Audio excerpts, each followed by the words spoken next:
This is a Liberal Party that has signaled the regard it has for people of faith and for the fundamental freedom to express your faith. People will often talk about this idea of separating church from state. We are actually trying to do that. We are trying to separate the state from the church to ensure that politicians are not determining what ministers, imams, rabbis, and other faith leaders are allowed to preach, what scriptures you're allowed to cite.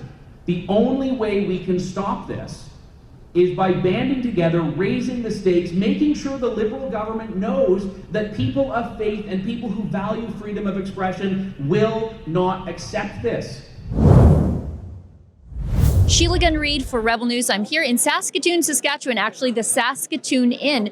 You see, the Conservative Party of Canada is hosting a town hall on Bill C-9. That is the Liberal government's latest attack on religious freedom. The town hall itself is hosted by Conservative MP and former independent journalist Andrew Lawton, as well as the local MP Kelly Block. Now, for those of you who don't know, Bill C-9 could potentially criminalize the things said by our pastors from their pulpits, and it's got strong support from the Liberal Party. Just look at this. In Leviticus, Deuteronomy, Romans, there's other passages, there is clear hatred towards, for example, homosexuals.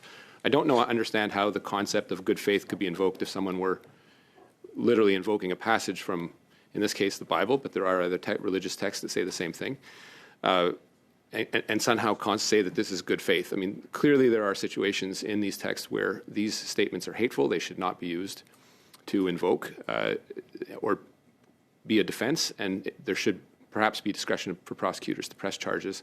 The room itself here does hold a couple hundred people. We're 15 minutes away from the start of the town hall.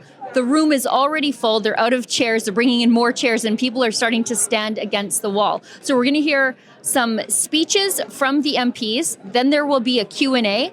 And then I and my colleague Lise Merle, who's based in Regina, are going to ask the people what they think about the Liberals' latest attacks on religious freedom. Join me in welcoming my colleague and friend, Andrew Lawton. Thank you. Give it up for Kelly Block. Bill C-9 is a crucial bill. It is an important bill, and it is one that we have a very limited amount of time to make a difference on. This is a bill that is right now before the Justice Committee. The Liberals wanted to ram this through before the winter break.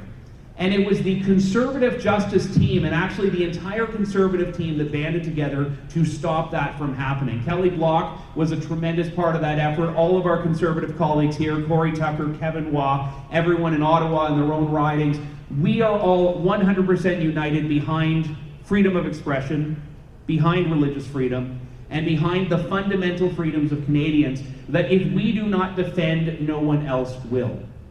Bill C-9 came about because of something really important. There's been a wave of anti-Semitism in the last 2.5 years. We've seen our Jewish friends and neighbors have their synagogues firebombed, their neighborhoods terrorized. We have seen in city streets across Canada open, brazen calls for genocide, going far beyond what is protected as freedom of expression. We have seen a lack of enforcement of laws that we have in Canada, which is why we have been asking for 2.5 years for political leadership. We've been asking for the government to do the right thing and stand up against this. And instead, the government did what it did best, created a law that takes away the freedoms of Canadians. A law that the Liberals are saying allows them to be the solvers of the problem they created. The Liberals claim that Bill C-9 will protect communities from hate, but you can't protect communities when you're risking prosecution on those very groups expressing their religious beliefs. So now that the Liberals and the Bloc Québécois have amended Bill C-9, we are looking at a bill that will vastly expand the authority the state has to police not just religious speech, but all speech that the government finds offensive. This is now a bridge too far for anyone of faith in this country, regardless of religion, that you can go to jail for up to 2 years for expressing a good faith religious belief that someone argues fits this new, murkier definition of hate. And they're just putting so much ambiguity that will have a chilling effect on freedom of expression and specifically religious expression. This is a Liberal Party that has signaled the regard it has for people of faith and for the fundamental freedom to express your faith. People will often talk about this idea of separating church from state. We are actually trying to do that. We are trying to separate the state from the church to ensure that politicians are not determining what ministers, imams, rabbis, and other faith leaders are allowed to preach, what scriptures you're allowed to cite. The only way we can stop this is by banding together, raising the stakes, making sure the Liberal government knows that people of faith and people who value freedom of expression will not accept this.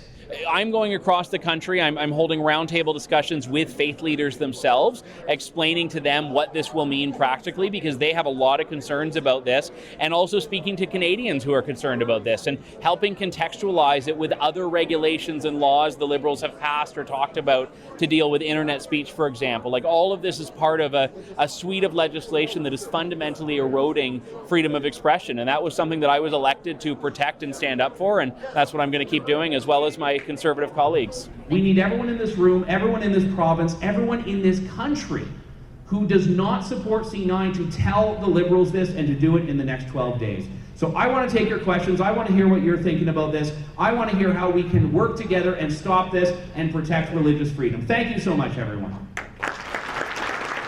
When Trudeau was Prime Minister, they were always attacking faith-based organizations, and now, as we've seen, C9 is a deliberate attack on faith-based organizations. And I think what you heard here tonight in Saskatoon, the worry is a number of pastors are worried what I said 4 or 5 years ago now can be used against me. Well, that is a real slippery slope. We've all said things in the past that, are on tape. Over the past number of years, we've seen legislation introduced. We've seen initiatives by the current government that, whether intentionally or not, has sought or has had the impact of undermining our freedoms, certainly freedom of religion or belief. We saw that with the attestation that came out back in 2017, and we saw what happened when Canadians pushed back and said, no, this can't happen. And so while I cannot know what's in the mind of our Liberal politicians, I certainly have seen a slow but steady erosion of our freedoms as Canadians under this current government. Liberals have always played in the divisive politics realm, that if you can divide it, you can control it, and that is why the Liberals have divided Canadians once again on the lines and the disguise of hate speech. And really what C9 does, it divides Canadians, and it makes it their job or their likelihood of continuing to have control over Canadians that much easier. Canadians have to get active. They have to activate your networks. We're out in Saskatoon. We're very, very grateful for the support the Conservatives have been able to obtain in elections. It is the areas that are not held by Conservatives that we've got to reach out to. And if people have networks that of friends or business associates, make sure that those people that are living in other parts of Canada know that this is important and that they need to reach out to their member of parliament and explain to them why this is wrong in a most professional and nice way, not to be too aggressive. I think this is what needs to happen here now. Householders take a long time to produce and send out, so let's do it on email. Email everybody in the House of Commons, all 342, and I think in particular, which wasn't mentioned, start now with the senators, because if this bill does pass committee and the House of Commons, because of the Bloc and the Liberals, we have to attack the Senate and make amendments there. I feel bad. Sometimes I think in many ways our generation has dropped the ball.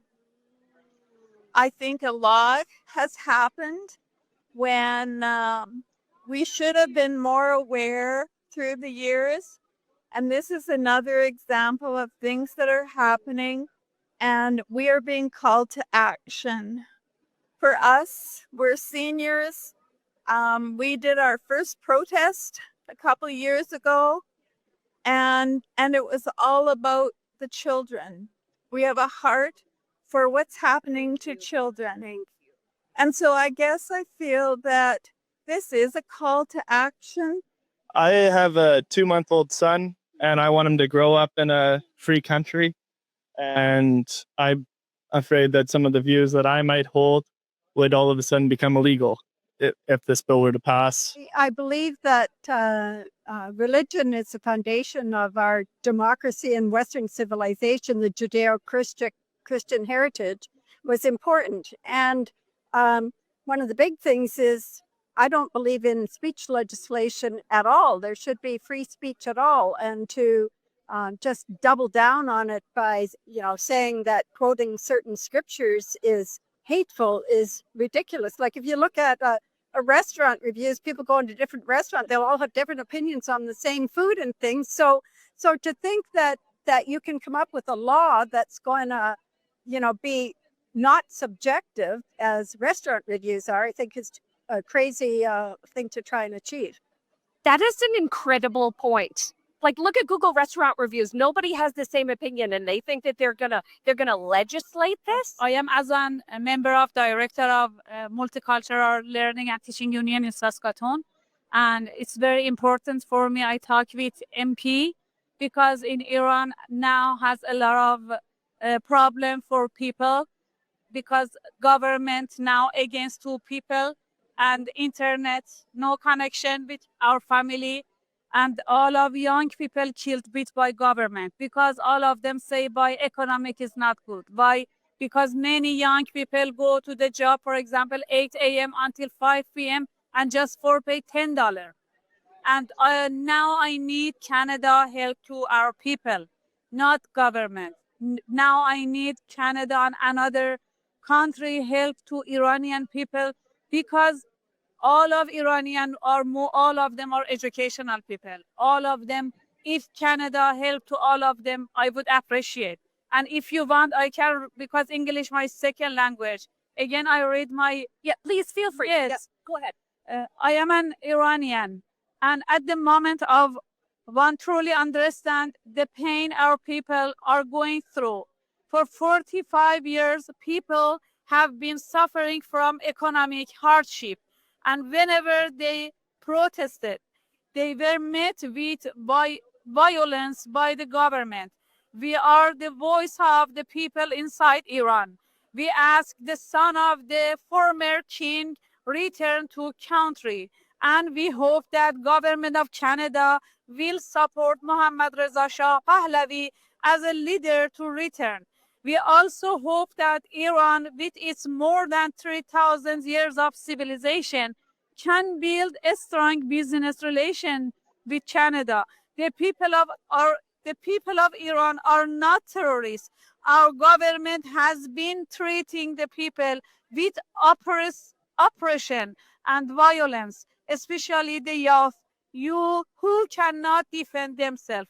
People work from morning until night, and the wage for full day's work is only $10. We kindly request more engagement and attention from Canada regarding Iran. Well, that's a wrap from here in Saskatoon at the Religious and Free Speech Town Hall hosted by Andrew Lawton, Kelly Block. There were also numerous Sask Party MLAs in the crowd, as well as other federal MPs for the Conservative Party. I should point out that we are the only media here. I drove in from Alberta, Lise drove up from Regina. We've got a videographer behind the camera here, but Global News is just around the corner, and 400 plus people fighting back against government overreach, especially at the hands of the Liberals. I guess it's not newsworthy. Everybody's headed home for the night. People are fired up. They've got advice about how they can fight back. And we're going to get out of here because these are church people. So they know how to put away chairs very quickly and very efficiently. For Rebel News here in Saskatoon, I'm Sheila Gunn Reid. 400 plus people in a hotel conference room fighting for religious freedom in Saskatoon apparently isn't newsworthy for the mainstream media, but it is for us because we care about religious freedom. And if you do too, please go to protectreligiousfreedom.ca, sign the petition, and send a message.